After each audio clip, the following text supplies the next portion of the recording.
Hello and welcome to the Amazon Show with me, Chris Stafford. And if you've been following this show for the past few months, that you will know that we have been following my friend Marci Kornegay on her adventures on the Pacific Crest Trail from California to the Canadian border. Now, Marci started off in May of this year, and she finished just a couple of weeks ago. It might be a bit more than that, Marci, but now that you're back home on the East Coast, you've had a few days now to reflect on the whole trip, and I just want to pick it up really from where we left off, which actually was in July. So tell us how you're feeling now that it's all over and done with. I think I'm tired, and it's all finally catching up to me. It's like I have slept in a bed for the last couple of nights, and I'm realizing that bed is so comfortable and it's so safe, and I don't have to listen out for little strange animals coming to get my food or get me at night. And it has just enhanced my sleep 10 times over. So I finally feel like I'm starting to get rested. And yeah, the reflection process it's been hard, kind of, I'll be honest with you. It's because I want to stop and reflect and think about things, and my mind will just start to wander. And then all of a sudden I realize, you know what, I've got errands to run, or I've got places to go and things to do. But yeah, I think it's going to be a process that I unpack over at least until the end of the year. I can well imagine. And you transition very gradually by driving across the country and seeing some sights along the way. Just took your time there. Remind us what day and date you actually finished when you actually finally came off the trail. What day was that? You know what? I probably should have that in my head. I think it was around September 20th, 21st. Possibly 20, I don't know, the last 3 to 4 weeks of September, I got off trail, and it was really interesting. And I know that we'll talk about this a little bit later on, where I went back and hiked some miles that were not in chronological mapping order in the steady progression of going north, but I went back to Northern California to pick up some miles that I had missed earlier in the season due to some wildfires. And so I spent the last 2 weeks on the trail completely alone. Never really saw anybody else hiking. Nobody else was out visiting the trail or any other through hikers. And, spent a lot of time in solitude and things like that. So yeah, those last couple of weeks were really sort of a blur. It was full of heavy hiking days, full of mileage, and a lot of early mornings, and not getting into my sleeping bag until almost midnight, several of the nights. So yeah, I mean, those last couple of weeks, but yeah, I finished up right there at the end of September, and then decided that I thought maybe the best therapy of reintegrating myself back into what I call real life and real world was to drive back across country. I currently live in New Jersey, so I had this small fear of jumping on an airplane, flying into Newark or JFK, and then all of a sudden I'm in the middle and engulfed in people and city noises. And I thought maybe, it might be nice to drive back and sightsee along the way. So I took about a 10-day road trip and saw a couple of national parks, went on a small few hikes, and just really had a lot of time to myself, as if I needed more time to myself, but had that time to myself just to ease back into things, which I think is a pretty healthy way for me to do it. Yeah, I thought that transition was a great idea. I was just looking at our text, Marci, while you were talking, and I've got it as Wednesday, September 21st, that I think you actually finished. Or it might have been in that night, because I texted you the night before, knowing that you might be finishing the next day, and then I texted you the next day, and you responded, and it looked like that's when you came off trail. But I want to go back to where we left off in July and the beginning of the detours, because the last stages of up through Northern California, Oregon, and Washington State, right up to the Canadian border, were not going to be, as it turned out, the hike that you had hoped for, right, because of the wildfires. Last time we spoke, you had come back with your friends there to Lake Tahoe because of the trail being blocked and shut from you getting out of Northern California on it. So then you jumped some miles. Take us to that point, how that happened, why it happened, and how you progressed, and then, the rest of the trail and how you had to come back down to finish some miles. Talk us through all of that chronologically, how and how it affected you psychologically, because it wasn't the hike that you'd hoped for in the end. Yeah, I think a lot of it came down to just logistics and making decisions that felt right at the time. And I think a lot is really hard when you think that you're going to be able to go from point A to point B with a great time in between. But in reality, hiking a long trail, knowing that you've got over 2,600 miles ahead of you, you've got the dangers of climate change and, so many changing factors that you're dealing with, weather events. Particularly, with the forest fires, you got flooding, and winter is starting sooner, and the heat and the extreme temperatures down in the desert. So, with these long trails, there's been several articles, a lot of research, and a lot of eyes, I think, talking about the PCT becoming one of those trails that you're going to have to do in smaller pieces or in sections, or you at the very least will have to expect disruptions that we experienced this summer. And that was, getting to our point at Lake Tahoe and realizing that there were probably close to 80 to 90,000 acres of land that surrounds the Pacific Crest Trail that were on fire. And that closed down several parts of the trail.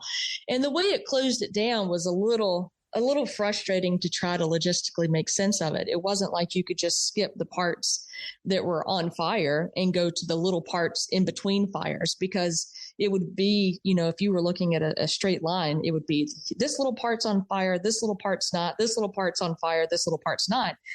And logistically, you can't really get to those parts that are not on fire. So the big decision was to just, let's skip everything. Let's skip probably close to 500 miles in Northern California that was either currently closed and actively closed due to active fires. And some of those were tied into parts of trail that had closed, several months ago or last season during fire season. So they were completely stripped of trees, vegetation, and some of it kind of unsafe for hiking. You don't have the root structure that was once there. So a lot of the trail is now sandy and ashy and washed away, and it going through the different elements and doesn't provide really good hiking.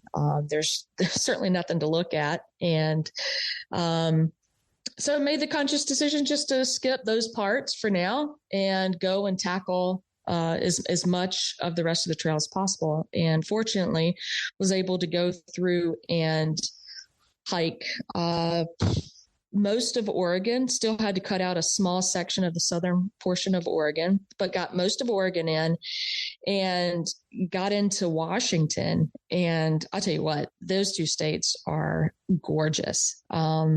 Rich, thick forest, lots of pine.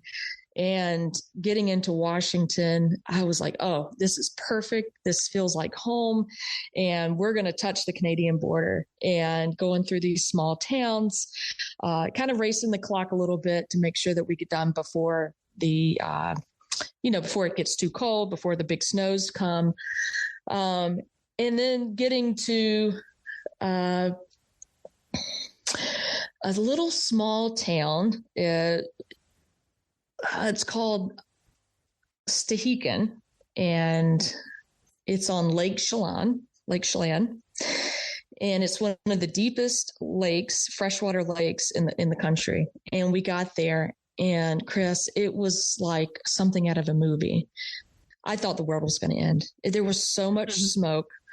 I mean, it's not like you looked over and you could see fire, but the smoke was so thick, and some of the pictures looked like they had filters on them, like the sepia tone filter on it. Mm-hmm. And then you look up into the sun, and it is just this muted orange ball. Like it was unreal. And it's so hard to explain, except that, a lot of people were describing describing it either on trail or online is very apocalyptic looking. And this is it. And right there knew that probably we weren't going to be able to hit the Canadian border. So you get disappointed. You can't hike a lot of the Northern California. You skip ahead. You're satisfied with Oregon. You're rocking and rolling almost 500 miles through Washington. And then all of a sudden you're stopped dead in your tracks and you can't go the last 80 miles to touch the Canadian border, which is the whole point of this hike to begin with. So yeah, it was devastating. I mean, there's big words that come to mind: devastating, heartbroken, just felt defeated. And, at the same time, it's like, okay, well, let's put things in perspective here. There's people that might be losing their land or their homes, or that might not be able to handle breathing in this type of smoke due to health reasons or something like that. So there's bigger things out there. But for the hikers, for me, it was truly like, wow, I have spent all this time on this trail. I've hiked over 2,000 miles and we can't get a picture with a Canadian flag.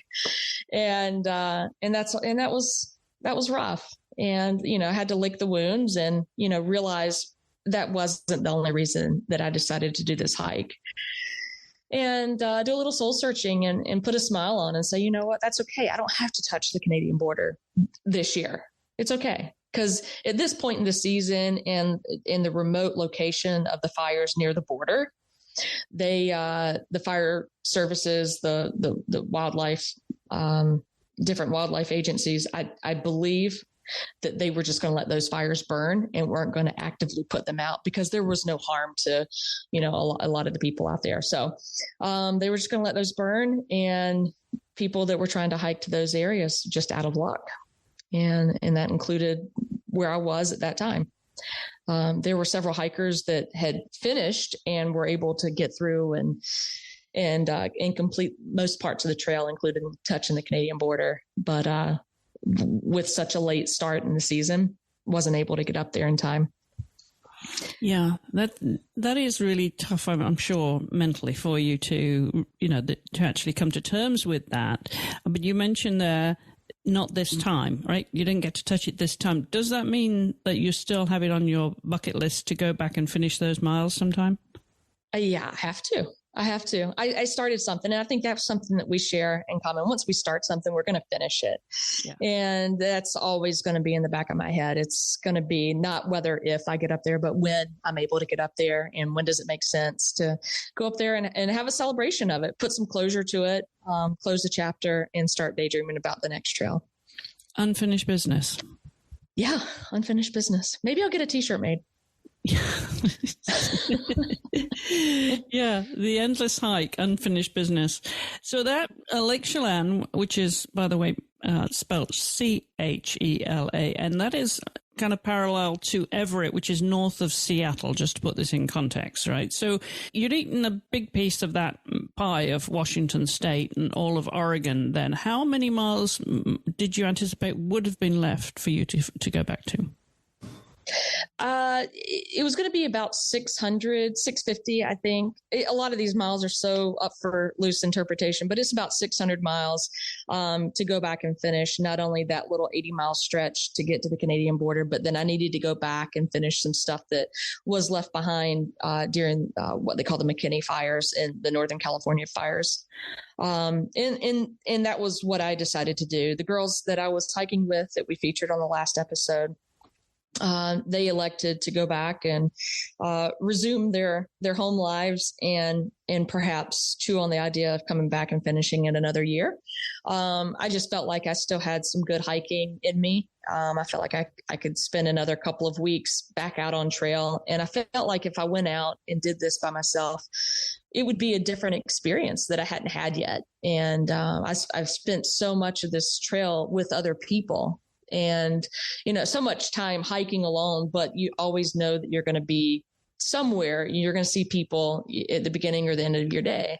And I felt like that if I went back down and continued some of the miles that were missed and do that alone and with the idea that there was going to be some solitude, and I could set new goals, new physical and challenging goals where maybe I get more mileage in. You know, when you go out and hike by yourself, you don't have anybody to answer to except your own aching body. And I didn't have any group decisions. There were no sacrifices to be made. And I just went out and hiked as many miles that I felt like I could without completely falling on my face. And I mean, it's pretty cool. What you can do when you can really push yourself. I should have written these miles down, but I'm going back in the back of my head. And I think I started out with like a 27-mile day and a 24-mile day. Then I had a 35-mile day, and that felt good. So I turned around and did it again. And then I realized, you know what? I'm sort of lonely out here. And I did reach that place of, maybe there were some tears, and there was that feeling of, what am I doing? Like, why am I pushing so hard? Why am I out here by myself? Are you having fun? And you really start to second guess what it is you're doing. Like I remember one day in particular on this little 2-week stretch where I went out by myself to finish these miles. And, I woke up really early that next morning, and it was freezing. I could see my breath. There was a little bit of frost on the tent, but I packed all my stuff up really quick and just rushed out of camp. Ate my bars on the go, ate snacks all day, never really stopped to sit down, stretch, breathe, take in a larger lunch or anything like that. It was just like little nibbles all day long. And it was about 10 o'clock at night, and I realized I hadn't had anything to drink since lunch, since around noon. And I'm thirsty. I'm tired. I'm starving, and I haven't sat down yet. And so I sit down, and I'm like, well, maybe this is a good place to set up my tent. And I go about another half a mile and find a nice little flat spot, set up my tent, and start cooking dinner. And everything is throbbing. Like my face, my head is throbbing. My legs are obviously throbbing. I'm like, this isn't the way it should be. And, I had to go back and reevaluate. It's like, why am I pushing so many miles just to hurry up and get done? I don't have to do this anymore. I can completely quit. Maybe I'll make a better decision first thing in the morning. And that's what I did. I went to sleep, and you never make a decision to quit something after a hard day or during a hard day. And the next morning I felt good. I had my water. I was rehydrated, and I went back out and did another 28 miles that day. And I'm so glad that I stuck with it, because it was so important for me to stick with something and complete those miles. And I feel pretty good about it. So including the miles up at the top of the border and some of the miles that still remain in Northern California, I'm at about 200 miles of trail that have not been finished. And when I go back out there, I will go and finish those 80 miles at the border, and then the trail will be done for me. I will probably not do about 100, 150 miles that were kind of lost in that Northern California area that had they'd been burned before. So it's all burn section, kind of unsafe, unsettled soil, no views. And that part of the trail is just, it's not a priority for me to get back out there. How many days were you on the, I think I was tracking you, obviously. I'm just trying to remember how many days after you came back south, Marci, you had to complete that lower section. How many days did that total? I think I was, it felt like one long day. Let's see. I started at Crater Lake, which is a gorgeous, gorgeous place. I don't know if you've ever been to Crater Lake National Park, but it's phenomenal. But that was where I started, and I went south to Ashland, Oregon, and that took about 4.5 days. And then I was able to get a ride and go to Etna and then hike north back to Ashland, Oregon. So it was about roughly 10 days. Mm-hmm. Yeah, I want to say that sounds about right. And having done that then on your own, you said to me this was like a completely different hike because you were on your own and you did feel the loneliness that you really didn't have a chance to experience when you knew there was always going to be someone at the end of the day that you'd be socializing with. Yeah. It was it was completely two different hikes, and I appreciate them both. I mean, they both take something from you and they both give something to you. And I think that latter experience, being alone, having the solitude, it was, I think there was a lot more pressure on myself to, I guess, maybe question and understand that the whole reason that I enjoy doing this is for the right reasons. And I'm not influenced by others. I'm not following, but I'm truly putting myself in those situations because I truly enjoy the suck of it and the good stuff. And it's all equal and it all kind of balances out. And yeah, I mean, at the time when you start feeling a little bit sorry for yourself, or maybe start feeling scared, maybe, I guess, or a little bit, and those are things that I've still got to understand. What was I feeling exactly? Because I don't think I was scared of being out there. Was it being vulnerable? Yeah. In a sense that you were totally exposed on your own. And it just leads me to my next question, which was going to be, then if you were to do this again, or a long hike, and then there'll be more long hikes, I know, in your future, would you prefer then to have some company at the end of the day? Or do you think that has altered your mental fortitude to say, okay, I can do this on my own. I don't need company. How important is that? I mean, that's a big distinction psychologically when you set off on a huge hike like this. Yeah, I think that it was the quiet. Things got really quiet. When you're alone, things are quiet. And you have a lot more time to think for yourself. And when people are around, you know, there's always other conversations going. And I mean, check yourself, you know, next time you go out and you're around a lot of people, you don't have time to think about yourself or think about what it is you're doing in that space. But when you're by yourself, you certainly do. And yes, I think that I enjoy that space. I think that I keep myself good company when I'm alone. And I also think that I need multiple avenues, you know, throughout real life and also trail life. And I think that having people at the end of the day is nice. It's friendly. It's fun. It's conversational. It's healthy. I certainly don't think that I could go out there and spend 5 months in wilderness. Like, this is remote wilderness. This isn't just a state park trail. This is going out and you are on a trail in the middle of a state, in the middle of a mountain range, and there's not a road anywhere near you. This is remote wilderness that it's untouched by humans, except for people that go and put their footprints on this trail. And I think that that's a little bit different too, to have that realization and thought in the back of your head. But at the end of the day, I think that it's something that I would want, is to have that solitude, but also want to have the conversations too, the other people, and then finding that healthy balance of both and being able to work it in. You know, certainly I think that it would have been a lot more difficult for me to make smarter, probably, decisions about the wildfires had I not been with other people making those decisions together. I think I'm stubborn enough and probably maybe borderline reckless. and I hope mom and dad never listen to this, but, you know, maybe borderline reckless to the fact that, well, if I can still get in more miles, I can just walk, you know, around the fires, or I can walk, you know, create a different route that's never been walked before, and get around the fire and hike between 2 or 3 massive wildfires and get to the next fire and walk around it. And that's not the smart thing to do. I mean, it's clearly not the smart thing to do. And sometimes it's nice to have a little, some friends, you know, sitting there saying, that is not an option. Skipping these miles and coming back to them if it's available is the option. And that's sort of nice. Keep me safe.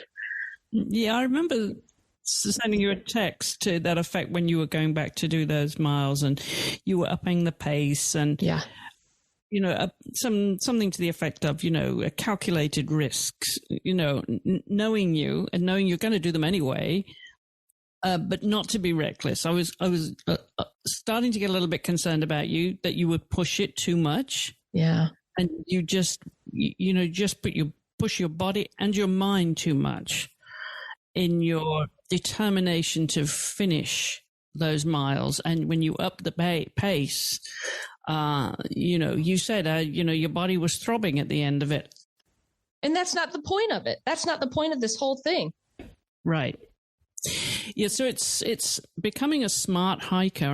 And I guess as a result of all this and the previous hikes you've done, this one really has also told you stuff about yourself, okay, that this is all experience now, and this is how it feels if I do X, Y, Z. So not going to go there. I'm going to stay within those parameters, which are safe, which and enjoyable, and within the reasons for your doing this in the first place.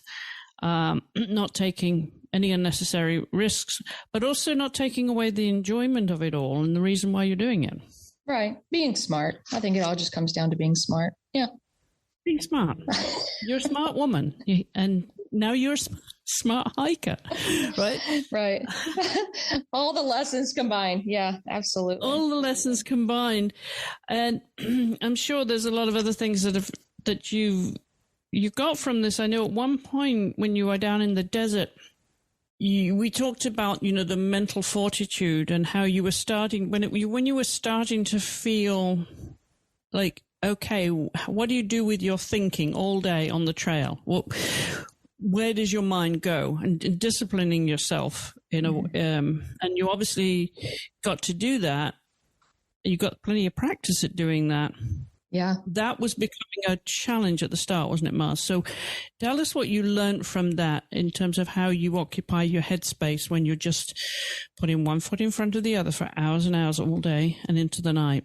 Oh, it sounds so boring, doesn't it? No, it doesn't. It doesn't, because of all the experiences that you're getting, right? Yeah. All of those all the sensations, the sensory stimulation that you're getting at the same time, but somewhere your head's going. I mean, in the desert, you may be just going in a straight line for a little while, but what do you do with your head? What do you do with your thoughts that are? I mean, and there's the thoughts from the experiences, right? Right. And that's how you fill your headspace. Yeah, I think it's two separations. So you got your physical limits, and then you have your mental or your emotional expressive limits. And those physical limits, I mean, those are obvious. Those are pretty obvious. You're always pushing against them. You're always going to be a little bit sore at the end of the day. You understand physical limits a lot more than your mental limits and where your headspace is. And I think at the beginning, I was short selling myself. At the very beginning, it was all just, okay, well, what do I need to do to survive? Am I hungry? Yes. Am I thirsty? Yes. Do I need to hike 5 more miles to get to water? Yes. Do I need to hike 10 more miles to get to a camp to spend my time? So they're like short-lived survival thoughts.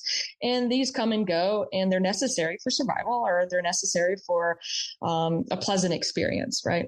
And so once you keep going, you kind of push those things out and they become automatic.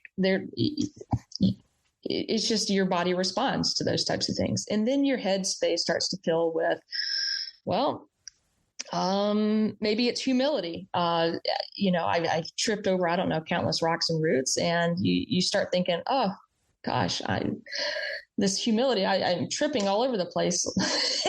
And you kind of unpack that a little bit. It's like a little series of whatever happens in the moment. I started to unpack those things. And it's like, wow, I need to be maybe more humble in my real life, or maybe more accepting or more open-minded. And I start thinking about things. And I say the word real life just because it's not real life.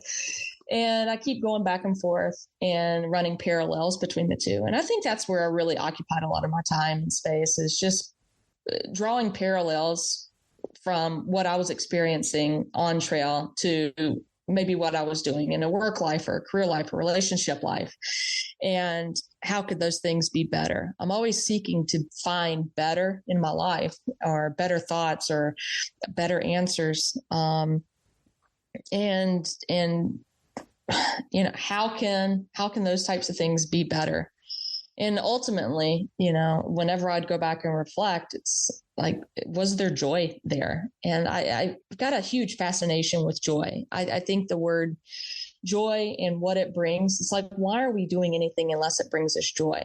And we can make changes. We can stop doing something or accept more of something if it brings us more or less joy.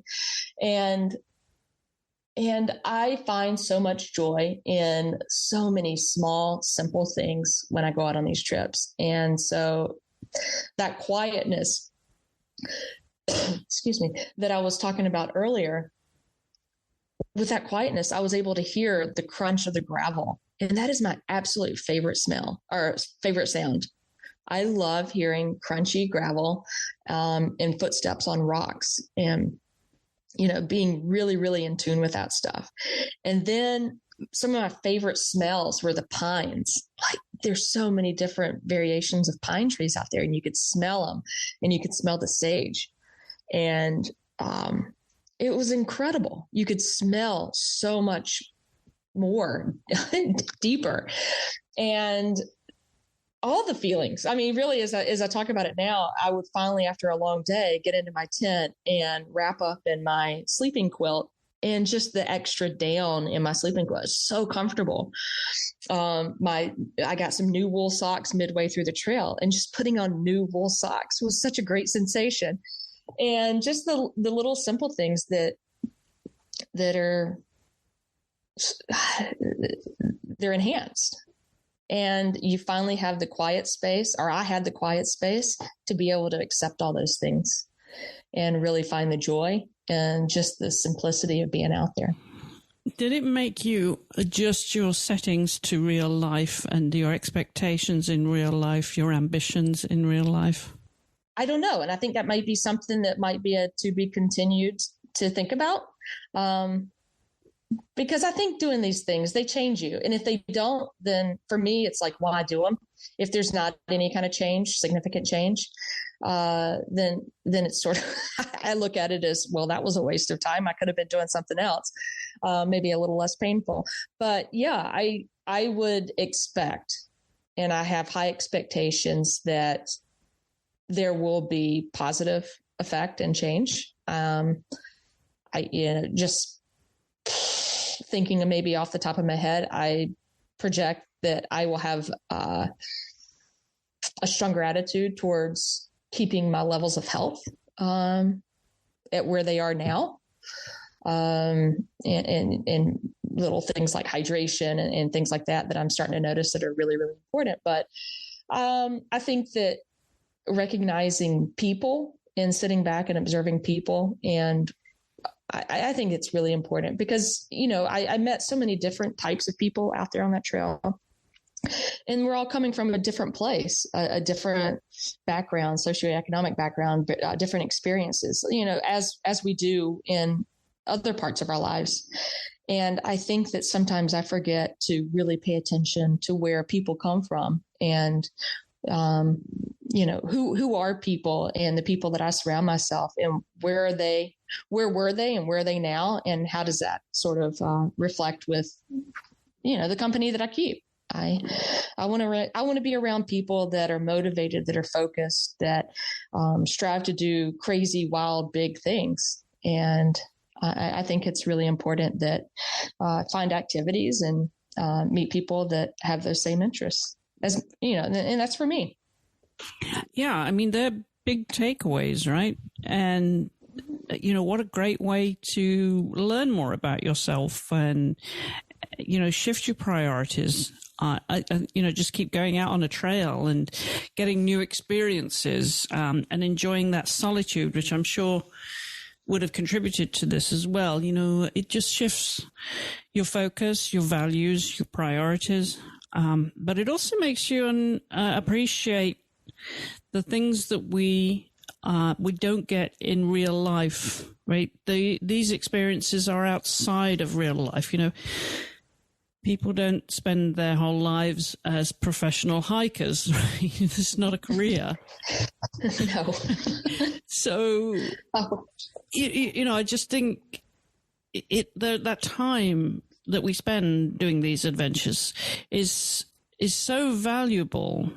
Right, but you have to stay in the context of, not being independently wealthy and able to give up a career just to go and do these things. There's got to be a way of sponsoring this, Marci. And I think next time, you need to look at some sponsorship. Well, based off of what I ate and drank, I think I need to have a good sponsorship from Ramen Noodle. There you go. Idaho and potatoes.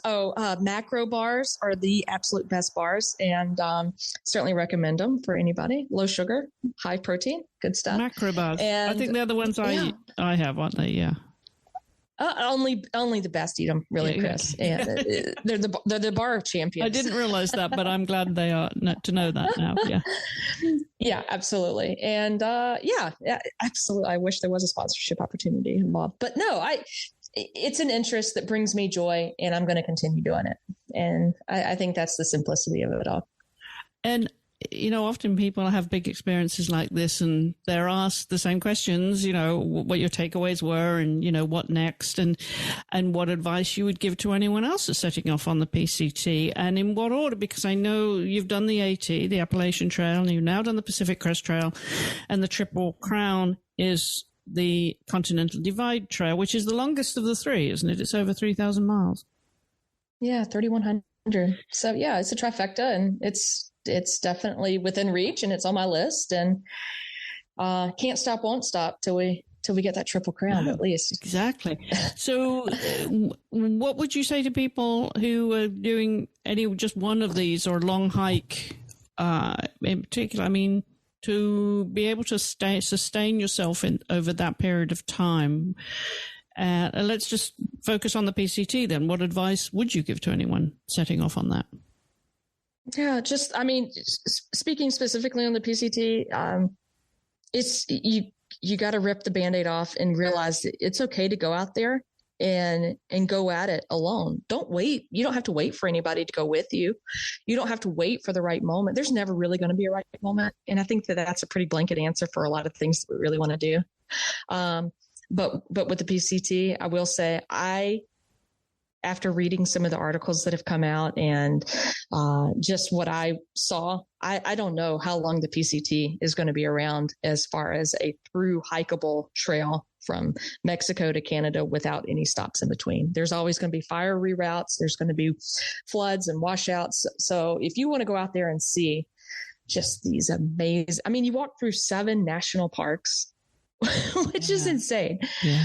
And they're national parks that you really can't access any other way than to be out in wilderness, and to be able to yell and, just give that guttural, like big wolf, like, arr, anytime you want to. And I love doing that. It made me feel so good. And we got some of the people around us hiking would do it too, especially on some of the switchbacks around the mountains, but it would just I wish I could just let one really big one out, but it would hurt everybody's ears. But it's just, next time you're alone, go find a space, or if you're at your home by yourself, just let it out as loud as you can, all the way from your bottom of your gut. And then just let it all out until you don't have any air left. And I guarantee you feel so much better. It's this feral feeling that you get when you do something that you just don't get to do on an everyday basis. And you can't be afraid to hold back. And you can't be afraid to hold back with your wolf yell or your howl. And you can't be afraid to just go out there and take the first couple of steps. And, you see things and feel things and experience things are completely different. And it's okay to be outside your comfort zone.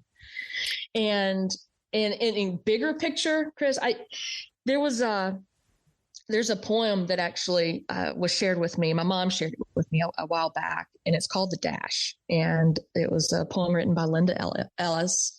And it represents life. Like, the whole poem is about your life. And it's the dash between the 2 numbers, the year you were born and the year that you die, that most likely will be on your headstone.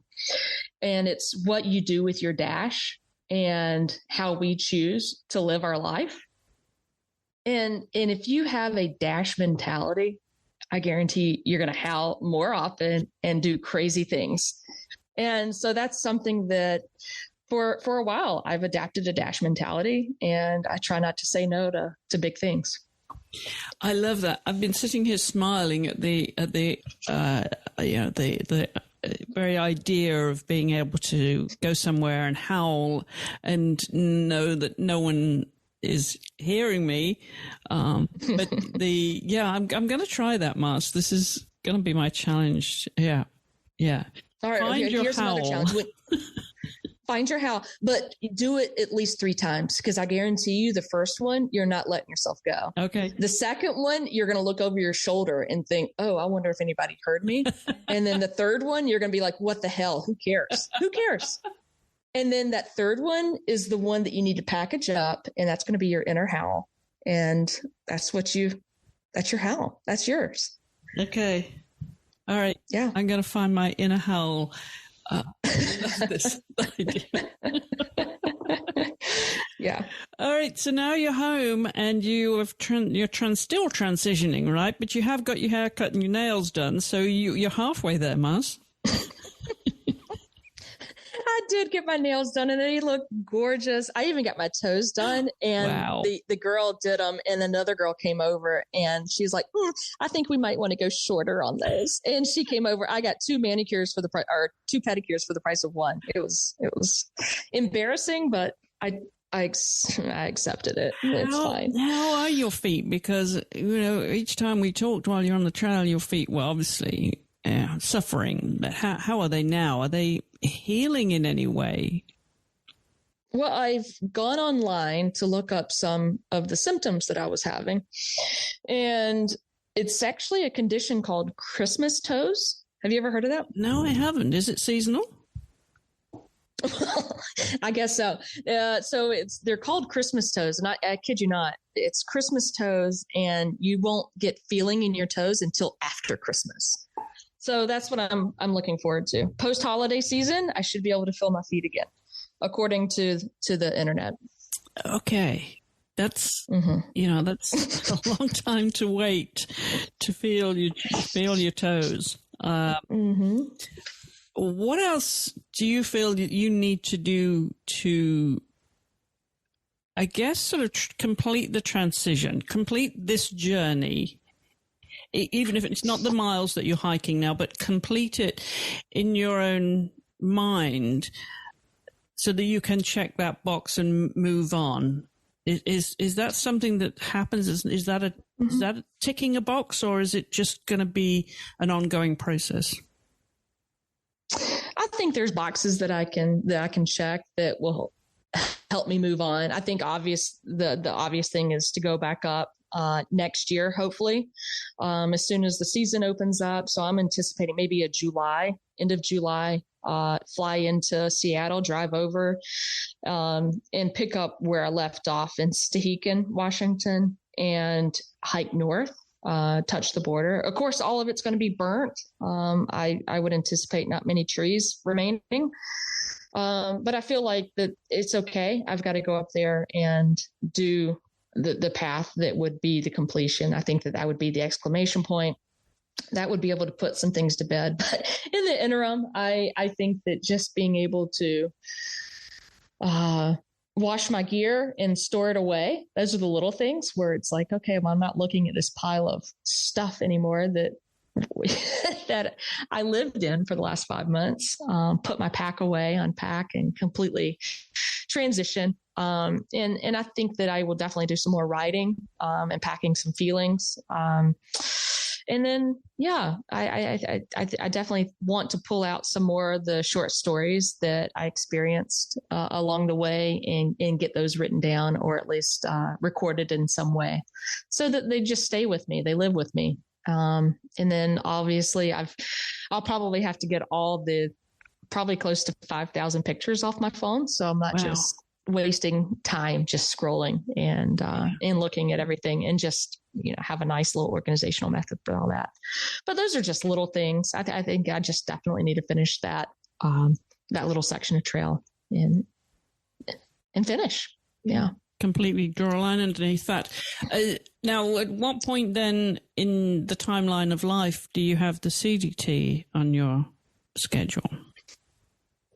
Oh, I would anticipate life to get in my way, to where where maybe I would, I don't know, just have to reevaluate and see what the next year or two dishes out.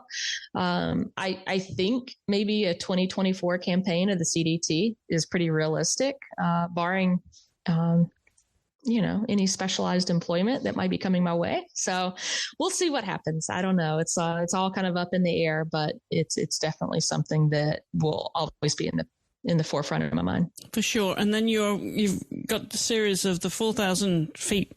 4,000? Is it 4,000? The hikes in New England? Yeah, there's 48 4,000 footers in New Hampshire in the White Mountains. And I'm, for the most part, done with those. I've got about another 10, 15 more of those. And I think that would be just a couple of weekend trips to bag all of those. And there's, of course, several national scenic trails across the country that I've got the eyes on. I think a previous goal was to get all 11 of them. But that's not the priority as much as the Triple Crown, doing the CDT, doing some smaller hikes, and just see how I feel. You've really piqued my interest in getting on a bike and being on saddle.